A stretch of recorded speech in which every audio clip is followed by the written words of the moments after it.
kind of the fun guy, so just trying to keep everything a bit lighthearted.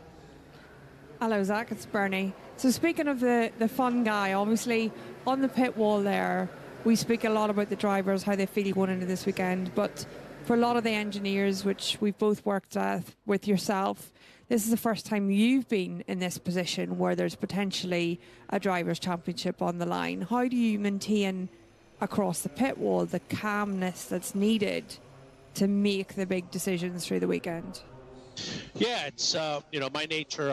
I can be, as sport is, emotional and excitable, but trying to keep that all under control, recognizing that got to provide some leadership here and some calmness. But the team's remarkably calm. It's the same thing last year when we had so much at stake for the constructors championship. Everyone was remarkably calm. So it's I don't want to say it's easy, but we're very focused, and what we recognize is bringing any emotion to pit wall will not be productive. So just staying very focused. From within the team, Zach, just finally from me, you wrapped up the Constructors title in Singapore. Is that more important for the team? Or, visually, is a Drivers' Championship more important? Because as fans of the sport, we tend to focus more on the drivers. Obviously, the prize money comes from the constructors. Yeah, it's all of the above for us. I know some people it's an either-or mindset, but for us, we want both. We think we can get both. The best way to win the constructors is to have two drivers competing for the World Championship, which is what we have. So we're a little bit greedy and think it's not an either-or. It's let's go for both, and so far we're in a good position.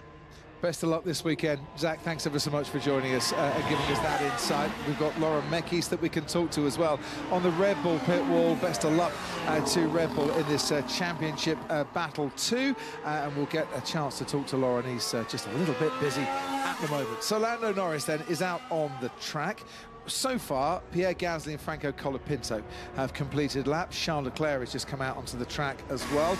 A time of a 1:23.4 from Oscar Piastri was the fastest FP3 time last year.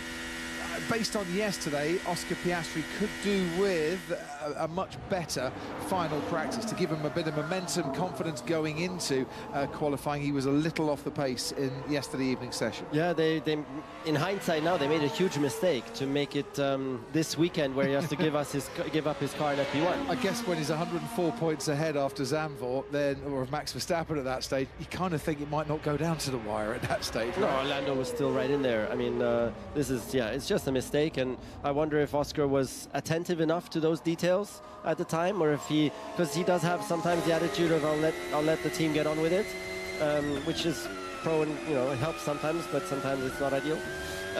Yesterday he was on the back foot massively, so it's not going to be easy for him to come back from yesterday's free practice and find that necessary rhythm, especially when Lando is driving so amazingly. Even though I still think Lando, he's going to have to lose a bit of performance along the way as the pressure rises. You just cannot perform at 100% under that kind of pressure once you get to the last lap of qualifying.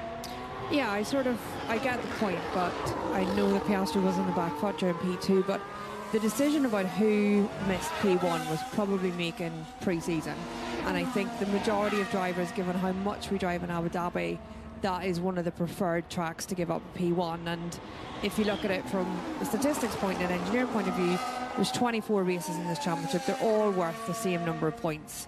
So he's given up a race at the end of the year. The decision's been made very early in the year. So I think for most of the drivers, their preference would have been to lose Abu Dhabi as a P1 session, and he'll get back on that. But I don't necessarily see it as a mistake from the team or Piastri side. There was 23 other races that the point should have been on the board. Very, very good argument, Bert. I'll go with what you said actually this time. That was very strong. Lando crosses the line, 1:24.7 for the man who missed 2 FP1 sessions earlier this season and got pole in the win in both of those weekends when that happened. We're on board now with Charles Leclerc, and Ferrari too could do with a bit of pace to finish the season on a high. They'll be fourth in the Constructors' Championship. It has been a disappointment, to say the least, for a team that were coming into this race last year with a chance of being Constructors' champions. And Charles Leclerc is on course for a 4th winless season in 7 years with Ferrari, and he finishes that lap a second off the pace, being set by Lando Norris currently. Esteban Ocon and Lewis Hamilton have just taken to the track. There's a lot still in the garage. This was Lando Norris's lap down into the hairpin. Just a little twitchy on the exit there. No lock-up in the process.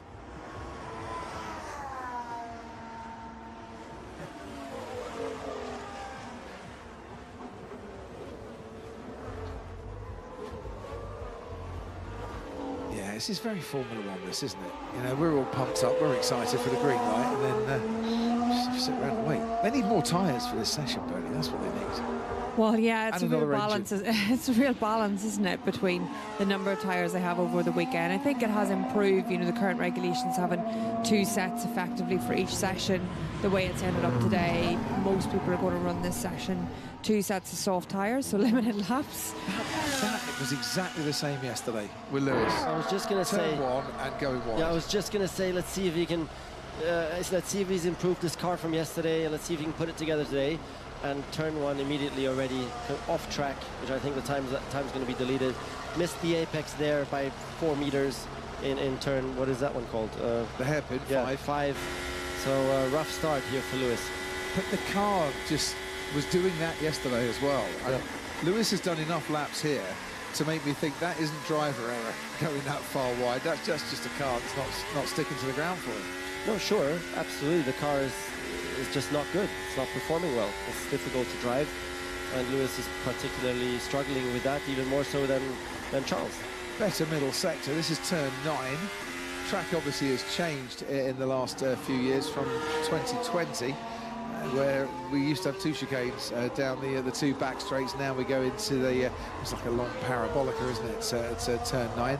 The marina section is pretty unchanged. This corner that Lewis has just gone through, turn 14, that's still a horror of a corner, and you could easily find yourself being drawn into the barriers there. Nice wide line on the outskirts of turn 1, and he's half a second down on Lando Norris when he crosses the line. Yeah, it's his Achilles heel this weekend, is that last sector. And the last sector is rear tires overheating, because you have what's that corner called? 8, 9, the long one, 9, yeah.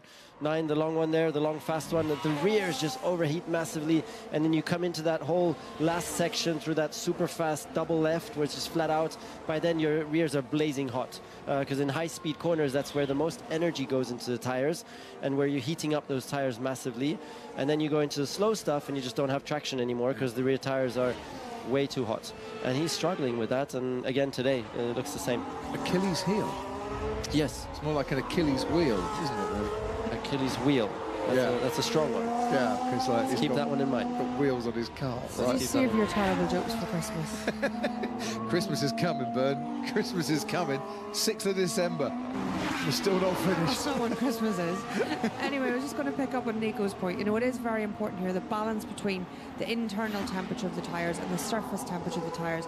That's what produces the grip in these, particularly in these soft tyres. They're very, very delicate to that balance.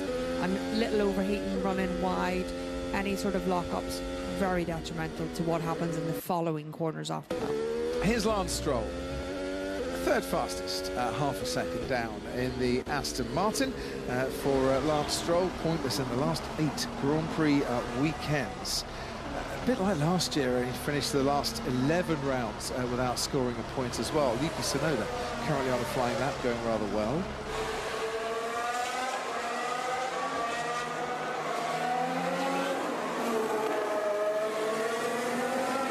So we've got some more cars out on the track, including this man, Yuki Tsunoda, in his last race with the Red Bull team, and his 111th start, which makes him the most experienced Japanese driver ever. He's a 10th and a half down on Lando Norris. Oscar Piastri on his first flying lap. Lando Norris just starting his 2nd push lap of this session. Let's see where Oscar Piastri is when he crosses the line.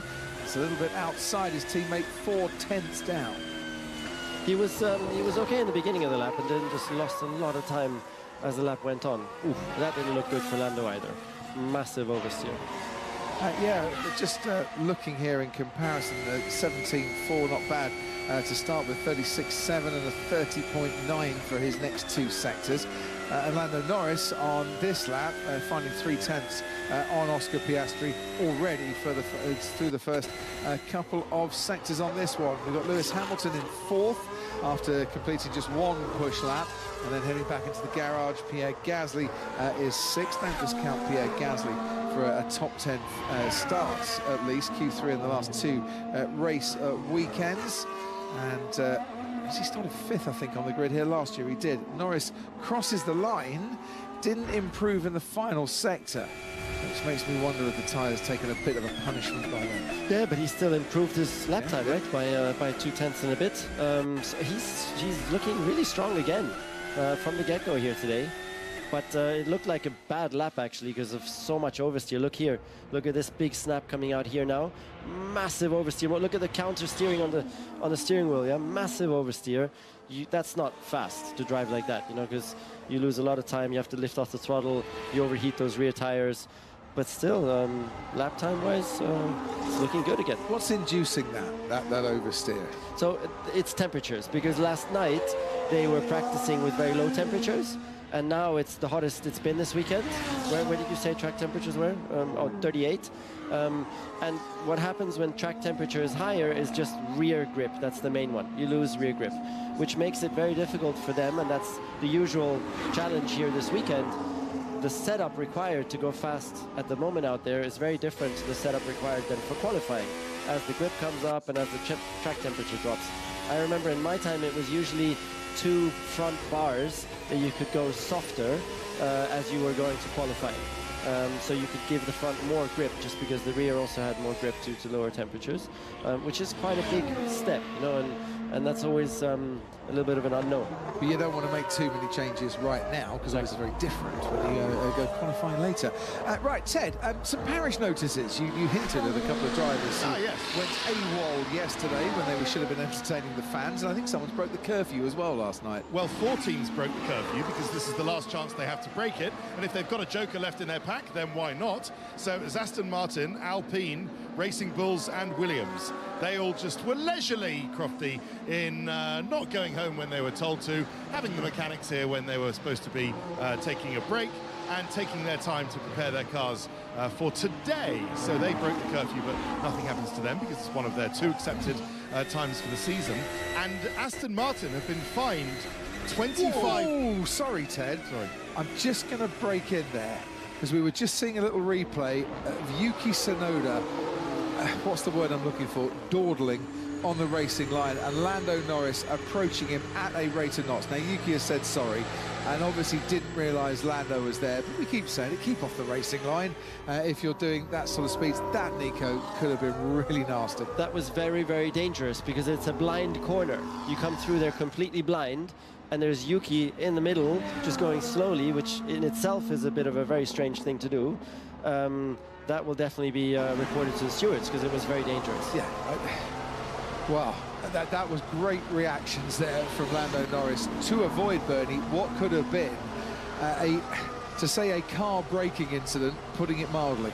Yeah, you know, if something happens to the car this early in the session, you've damaged the car, you will put on pieces. You might have to change something like the floor. Now, we think from the outside, surely that's changing one component for another component.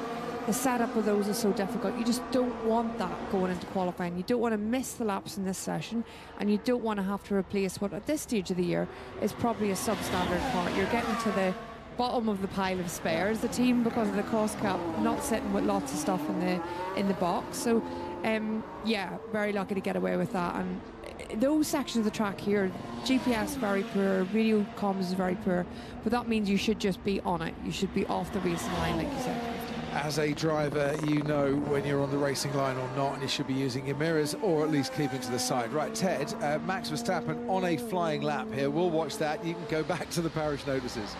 Well, just quickly, because looks like Verstappen's going to go top of the timings, and that will give us some clue as to whether he's found that speed. Aston Martin were fined 25 grand, but had 15 grand of it suspended, and that's for each car for missing the appearance in the fan forum. And Aston Martin have promised to give out some signed caps to anyone wearing Aston Martin gear. So if you're here at the circuit listening to this, then get down there and invite 2 lucky people into the Aston Martin garage for a sort of fan engagement to make up for their drivers missing the event. All of which is lovely. The drivers should have been there in the first place.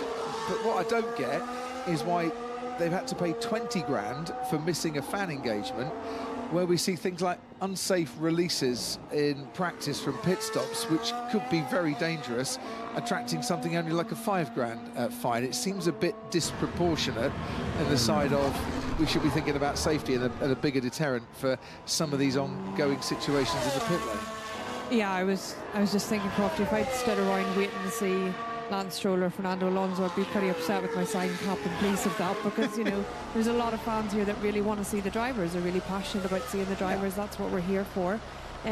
So, yeah, depending on how big the queue was or how long I waited, that's a bit...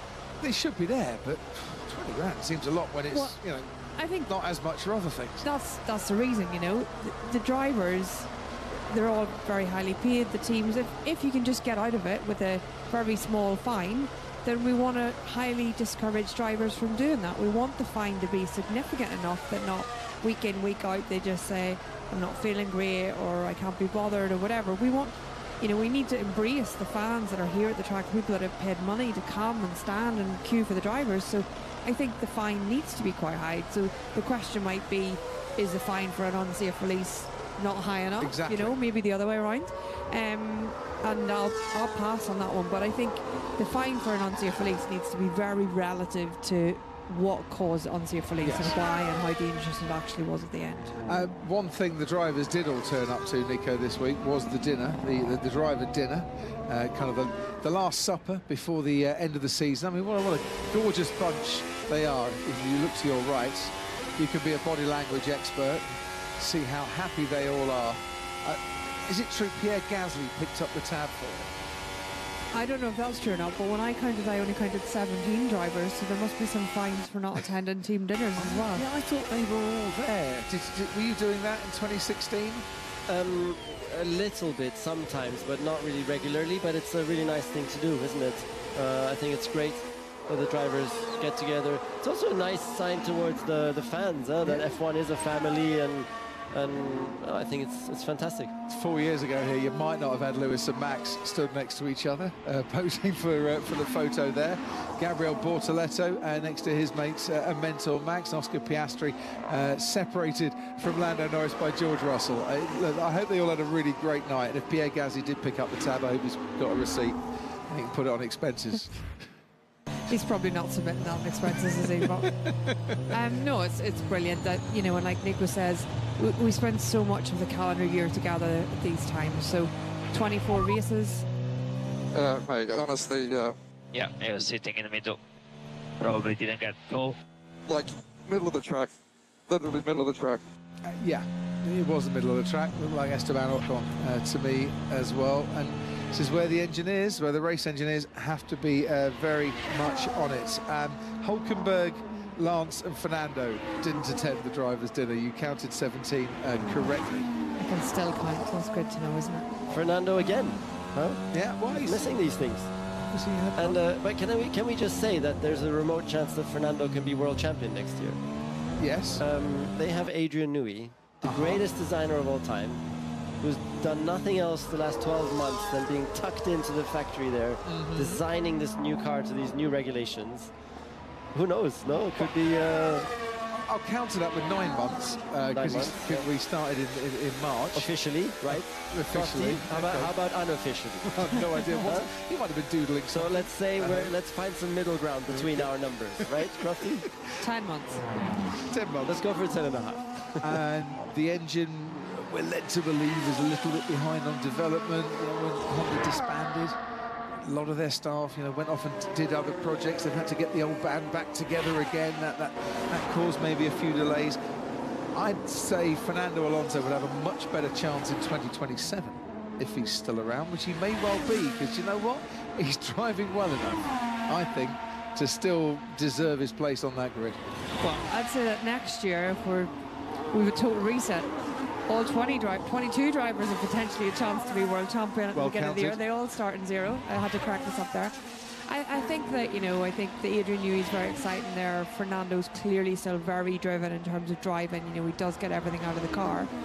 But there's big challenges there. The engine, as you mentioned. Whoa, there's a big challenge. That's Lewis Hamilton into the barriers.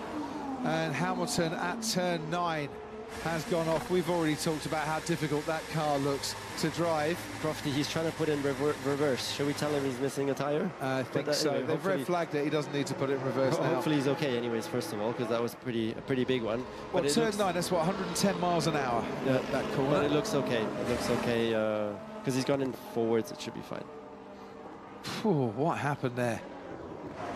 Fred Vasseur just stares impassively at the monitor, thinking the sooner this season finishes, the better. And Lewis Hamilton making his way towards turn 9. That car's just got away from him there. You're shaking your head, the commentary box. No, it's just rough.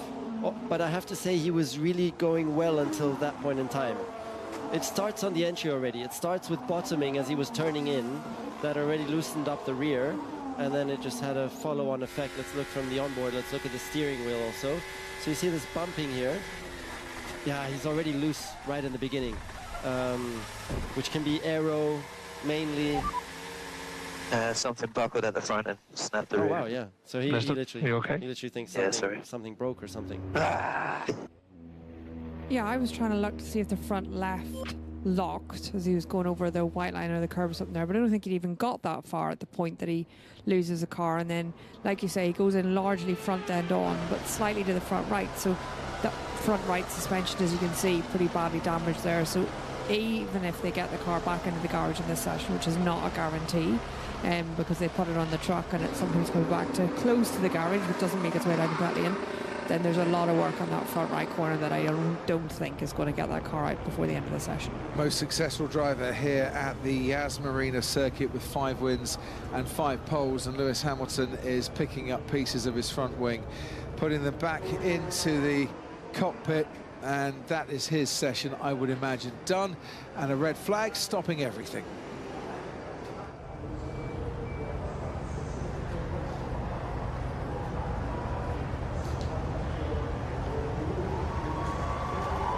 Massive applause for Lewis as he makes his way away from his car. And if you're Charles Leclerc, you know, you're sat there thinking, right, please, let's just analyse what happened there. And if it was something mechanical, I'd like to know about that before I go out, because the same thing could happen to me. Yeah, of course. You definitely want the team to have a very quick look and see if there's something to be learned. It can also just be rear brake balance too far rearwards. That can also be the case. But it looks to me, it starts with the bottoming. You can see before turning in here, look at the sparks flying. You see sparks flying? So sparks are flying, big bottoming. That just puts the car, steps out on the rears overheat, and you start to lose downforce as well as you get more yaw in the car. The underfloor downforce doesn't work as well immediately. And then you just have no chance, and you lose it. You know, you just see it just goes, no chance. And he's still bouncing now. These cars are just, I think, very, very hard to drive. Harder than the cars in my time. I think they're super sensitive to any changes in ride height, like you say, so, which is why we had all the problems with porpoising, but it doesn't look like anything breaks in that front left suspension or anything before. It just it's the bouncing, like you said. Yeah. It's just bouncing. And that's horrible for a driver's confidence. It's just, you know, it's the last thing he will have experienced now before going into qualifying, where you need to be ultra committed. And that's just horrible, because it's not something that you can... Oi! I was just opening the radio about setup, sort of a crash. Yeah, I'm sure George will want to know how his former teammate is doing as well. And there he is, on his way on the back of a scooter back to the paddock. It will take a while to wind his way around past the expensive yachts and the expensive yacht parties. Yeah, like I was saying, Crofty, whenever you have an accident like that in this P3 session, generally at this stage you're running the best of whatever that you can have in the car, the best floor, the best front wing, all these things. Depending on how the team has progressed through the year, you will have a preferred front wing, because might be a little bit lighter, it might be a little bit stronger in certain downforce, but all of those things mean that you may be reverting to something that's not exactly what you would have chosen to put on that car for quality. It's small differences, very small differences, but it's not ideally what they would have potentially ran. I mean, that looks like a huge amount of damage there, but that isn't. That's not a massive fix. No, that'll be fine. I mean, they're not going to get it out for the session, but easily for qualifying. Oh dear. And that was the lady there, just putting her sunglasses back on, who was videoing Lewis Hamilton, and then was looking like, oh, what's going on here? As Lewis went and had his crash. So it says yellow flag. The track is clear, and well, the barriers are clear from the car. They're just making sure it's put into a safe place, and then we'll get a resumption time. So we're technically still in a red flag situation. We have no resumption time as yet as to when we can get going again, but hopefully it's coming soon.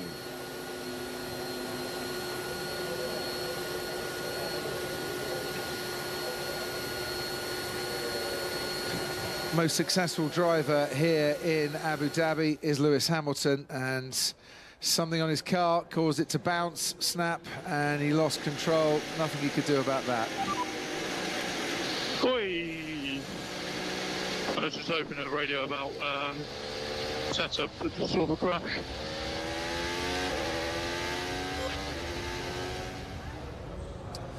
So yeah, let's just take a look at that with thanks to the SkyPad, where we can slow it all down.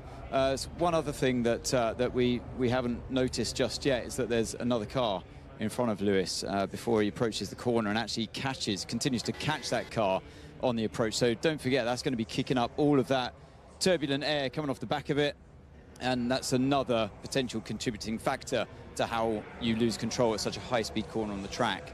Then the other thing to look out for is, like Nico picked up on, is that he's using quite a bit of this curb on the outside. It is you see this dip, this channel in the middle of it for drainage, and that can sometimes pull the car in towards that part, and also lower the ride height as you dip down.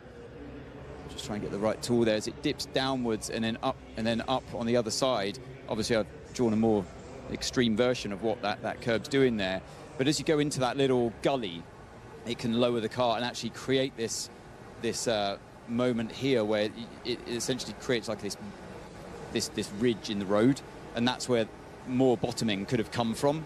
And if I go to the off-board shot, actually I'll stay on the on-board for now, because I'm just watching this right front wheel. I'll play it in slow motion for you, as slow as we can go. As far as I can see, there's nothing that's buckling on the right. That's the oversteer kicking in there. Everything looks okay. And that's the suspension now on both sides going up and down. And of course, when it goes into the wall, you're not going to be able to tell now. The damage is done to the right front, so their post-session investigation is going to be a lot more difficult because it's all destroyed anyway on that right front. But if I go to the off-board shot, you're going to see what I mean about how it coincides with the bottoming of the car and the fact it sparks. Just forward him on to that moment. So yeah, the sparks actually start when he's on the curbs. It's not happening there. It happens. That's the first part we see. That one tiny spark getting kicked up there. It's the first telltale sign that he's ventured onto the curb and lowered the car's ride height just before turning into the corner. And I think the combination of that high-speed corner and the turbulence of the car in front, on top of the balance not being great as well, I think all those things went against him there. Now we've got Leclerc here. I haven't seen this clip yet, because I wanted to see where Leclerc is placing his car before that corner as well. Is he using that curb? I would say not quite as much. At least it's not to the point where it's potentially bottoming the car out. So you can see that where that white line is as a reference. So I go back to the onboard of Lewis now. And let's see if we roll him back up to this line. Yeah, look, he's definitely got more of that white line in the middle of his car. Whereas Leclerc, it was kind of more, the white line was there. So his car was more over to the left-hand side. It could be that. The sparks, I feel, were definitely coming from this curb. And he's got that car in front of him with the turbulence. So that's my investigative investigative piece done. Back to you, Crofty. Easy for you to say, Detective Davidson. Thank you very much. 91 Grand Prix in the ground effect era, 2 wins and a pole for Lewis Hamilton in those 91 Grand Prix. And he has made no secret, Nico, of the fact that he'd quite like to see the back of these cars, quite frankly. Yes, indeed, yes. It's first of all, great job, Ant, on that investigation. That looked very, very smart. It's very thorough. Yes, very thorough, and could be the case. Actually, you should be writing that to Lewis, because it's not so easy to identify that, and he might miss something like that. So that's the extent of that, how in-depth that investigation was.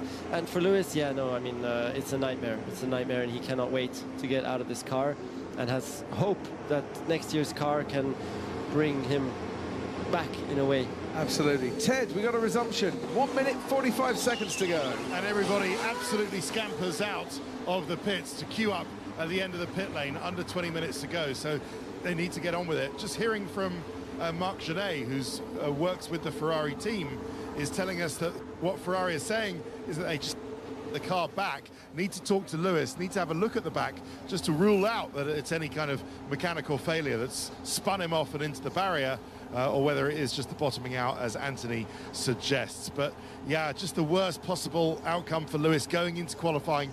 All he wanted from this weekend was just to have a positive weekend, just to get out of the sort of spiral of bad results, have a positive weekend, make it into Q3. That's not to say he can't do it, but how much they have to lift the car up, Crofty, to make sure it doesn't bottom out again might hurt their competitiveness into qualifying. We'll have to follow that. If Ant is right, and it was caused by Lewis just going a bit further over on the curb, that might be better for Ferrari, that actually that was the cause, not that the car was going to bottom out anyway. But they've got a post-session briefing to attend to on that one, to put things right. Just time to clear up something.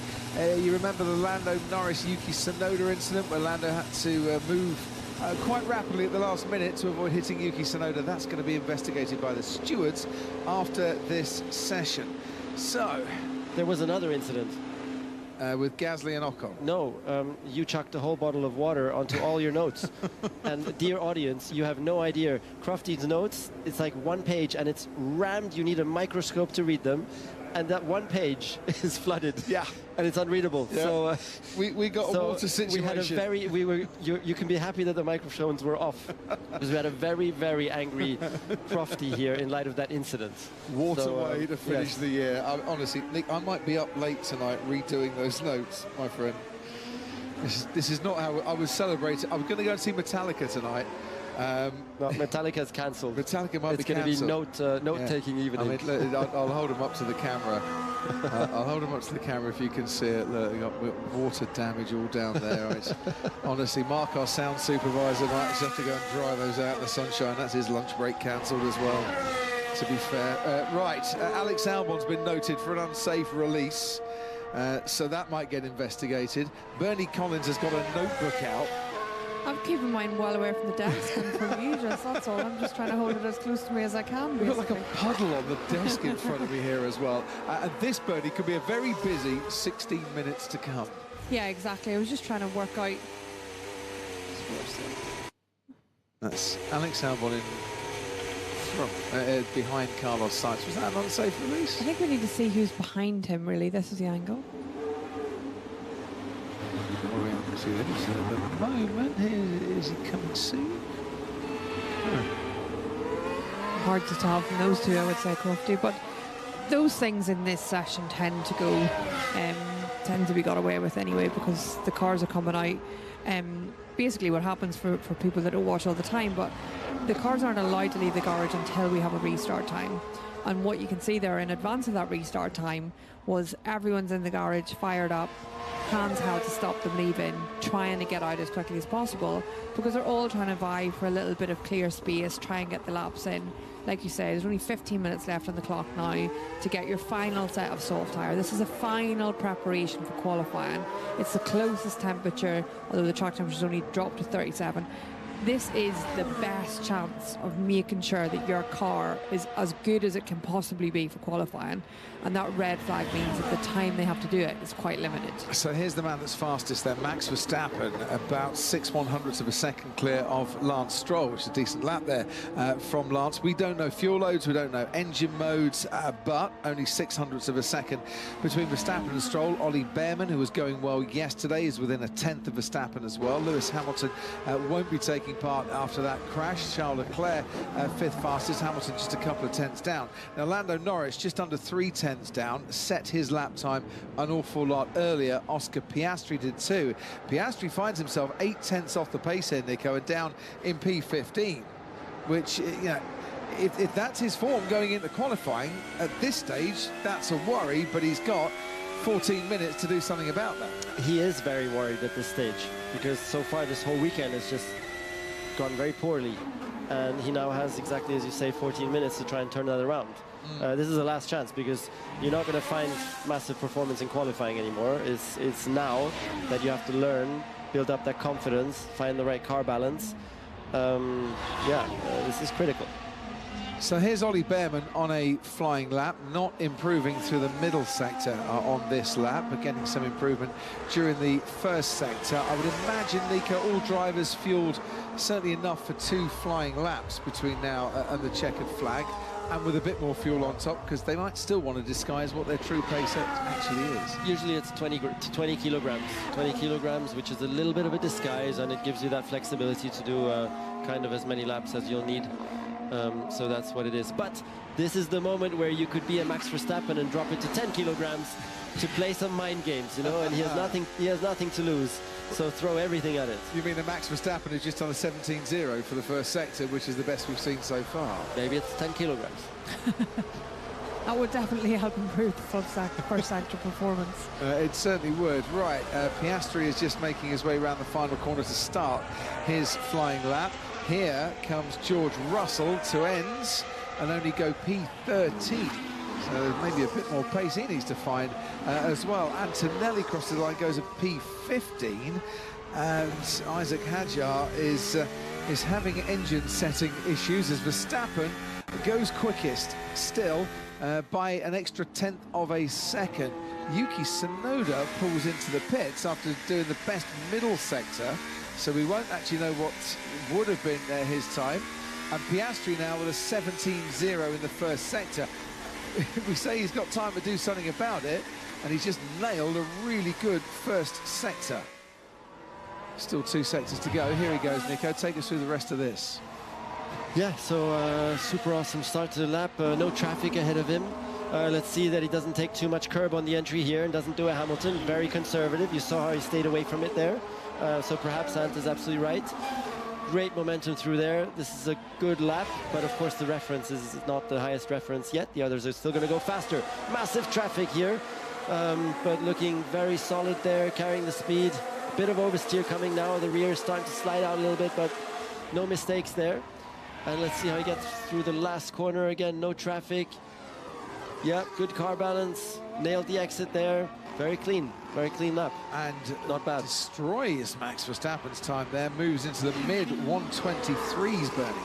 Yeah, I was just going to come in, Crofty. I was interested to hear you say Russell had only gone P13. You think that's not what we're expecting at this stage? But some people appear to have gone out on the used soft that they were previously on. So Russell's actually on a used soft, whereas that lap for Piastri was on the new one. So I expect that at some point Russell will come into the pit lane and get that final send off, but only 11 minutes to do it is really pushing it towards the end of the time that you're available in this P3. And Lando Norris on a new set as well? Yeah, new for Lando. Okay, so we can compare like for like. You can compare there, yeah, that's direct compare, that's good. Which is a very important thing to do. That didn't look too steady through the chicane. Big mistake. Took too much curb on the first one, and that really unsettled his car, and start to overheat the rear as the rear starts to move, and then there was big rally driving in the next one. Which is why I would have thought he would be more down than that.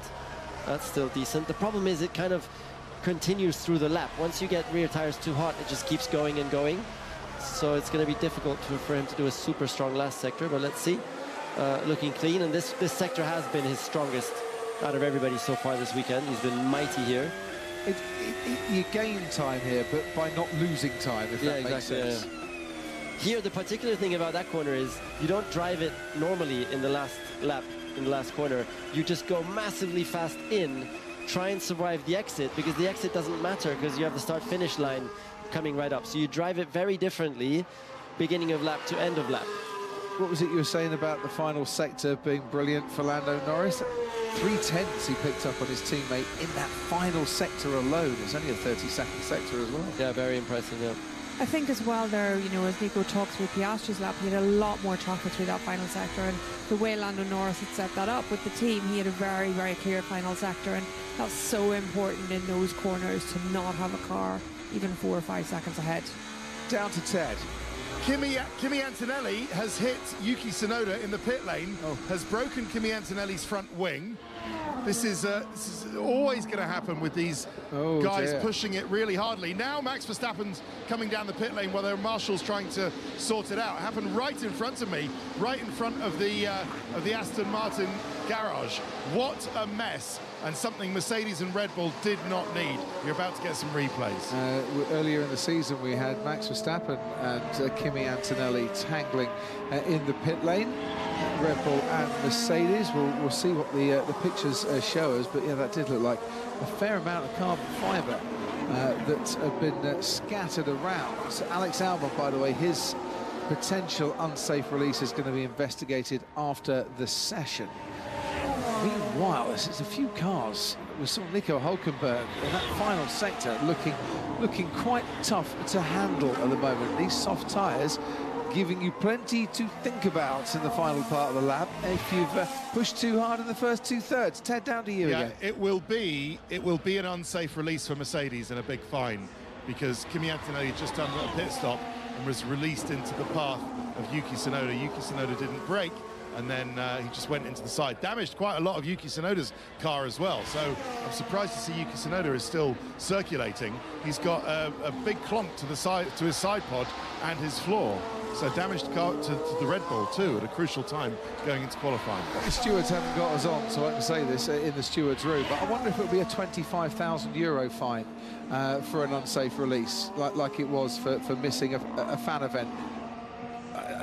Let's have a little look at that later, because that's the point I was trying to make. Sometimes these unsafe release fines they're not as much as if you miss a fan event. You shouldn't miss a fan event, but you should also deter people from just sending cars out without thinking too much. And I think there should be a difference between an unsafe release.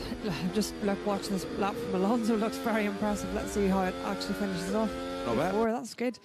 That is in a purple first sector. But yeah, once you damage the side of another car on these, this is a practice session. Yeah. It's not the race. We were trying to gain position. So to have damaged another car as significantly as Ted outlined there, that's not great for that team going into the remainder of the weekend, and that should be reasonable penalty, I think. We've not seen it, but the stewards will look at whether Kimi Antonelli was given a green light, or whether he went in his own, or how the traffic was looking in the pit lane. But yeah, annoying to have a very avoidable accident at this stage of the weekend. Track temperatures dropping a little bit by just about 1.5 degrees at the start of this session. Lap times continue to improve as the rubber is laid down too. 3/10 just under. Ollie Behrman behind Lando Norris. That's Kimi Antonelli coming out of the garage, and that was Yuki Tsunoda making his way down the pit lane. Nico, take us through your reaction here. Yeah, that's rough. I wonder, I don't know if Kimi could have done a little bit of I have a massive crash. Have you got damage? I think so. I mean, he had the damage, so by the side point. I don't know if Kimi could have at least thrown a glance across. He doesn't. Oh, he does actually, but too late, huh? But you do also trust your mechanic. Straight out. Man, you told me yes, and it was Tsunoda was coming. I think I picked it up incorrectly from Ted maybe, but they're both being released from the garage, and I think at the point that they've told Kimi to go, they weren't expecting Yuki to be driving out of his garage as well. So both the call from Bono, is in the garage in this session, I think, and his front end or his #1 mechanic have told him to go without realising that Tsunoda's also going, and maybe Tsunoda's release from the garbage was a little bit quicker, but in those sessions it's tricky, but we need to be ready to stop the car at any point when they leave. Yeah, I agree. Max Verstappen about to go third fastest. So he blitzed the first sector and then the tyres didn't hold on. George Russell on the new tyres now has gone quickest. Give us a quick reaction, then you'll go back to the paddock. Yeah, awesome. Max, a little bit of setback for Max here. But George, wow, where did that pace come from? And that's the kind of thing that can throw the spanners into the championship if suddenly a George is right up there in the mix. That's exactly what we want, isn't it? I mean, except for if you're a Lando Norris fan, but... Correct. Spanners thrown. Nico, thank you, mate. You've got to go to the paddock. You best get your trainers on and sprint down there. So we got Russell from Norris, from Verstappen, and Piastri, 2.5 tenths separating the top 4. I want to see Bernie Collins with that unsafe release. I want to see the on-board again with Kimi Antonelli from the front. Now, I think Yuki has been released before. That is not at the same time, and you can see why Yuki's session is over now with all that damage there. But Yuki's been released, I think, a fair time ahead of Kimi, so that they might have seen that. And I want to just see the forward-facing on board from the Mercedes, so you can see what Kimi Antonelli's view was as he came out the garage. Yes, he was released and told to go straight out, and that was all the damage in the pit lane, but could he see the Red Bull ahead of him? Yeah, I think what we need is almost the overhead camera that we often have in the pit lane. Would be really useful to see the release of both cars, and the teams will go through it a lot. They've got their in-garage camera and they'll have all of the onboards as well to go through. But I guess the big thing to point out, Crofty, was that was Yuki going out on his new soft tyre. So yes, there's the damage to the car that they're going to need to repair, which is one thing, but also he hasn't got the lap he needed it. The problem is for the car still jumps. Like I can't see my feet on the pedals. So in terms of, have Red Bull, have they a need to go for extra pace here, and that's causing a touch of porpoising too? And often, out-and-out speed isn't the fastest way to set up these ground effect cars, because you induce the porpoising. But do they need to do that to think, you know, that they, in doing so, they can stay ahead of the two McLarens during the course of this weekend?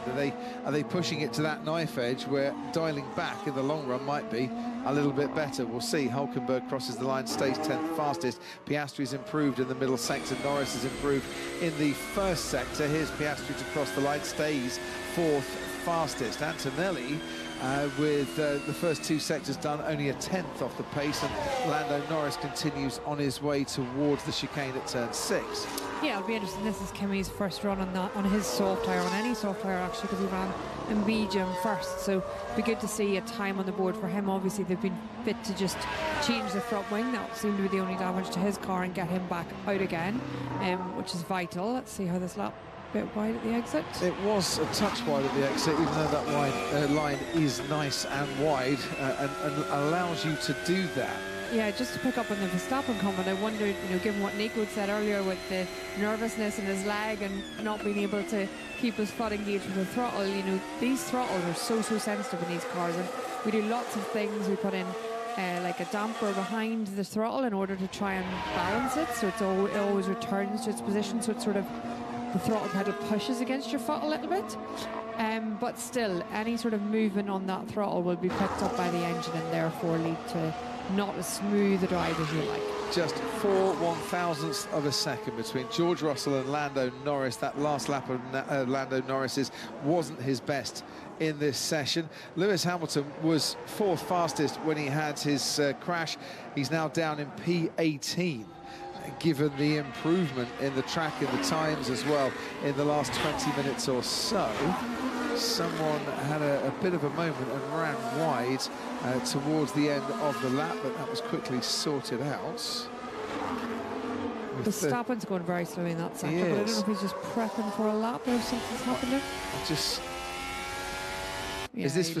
Yeah, he was either prepping or he was waiting so that he could cross the line and just keep out of people's way. I'm not sure. He's crossed the line now. We'll see if this is one more lap for Max Verstappen in terms of a push lap. We're on board with Carlos Sainz, who is a man who rather likes this place, it has to be said. Carlos Sainz has picked up a podium last season, and a podium in 2021 as well. He was the other man on the podium in 2021, if you remember, with Lewis Hamilton, and with the champion that year, Max Verstappen. P12 for Carlos Sainz as he crosses the line. Checkered flag is out. We'll get some practice starts on the grid, because you can't do it in the pit lane.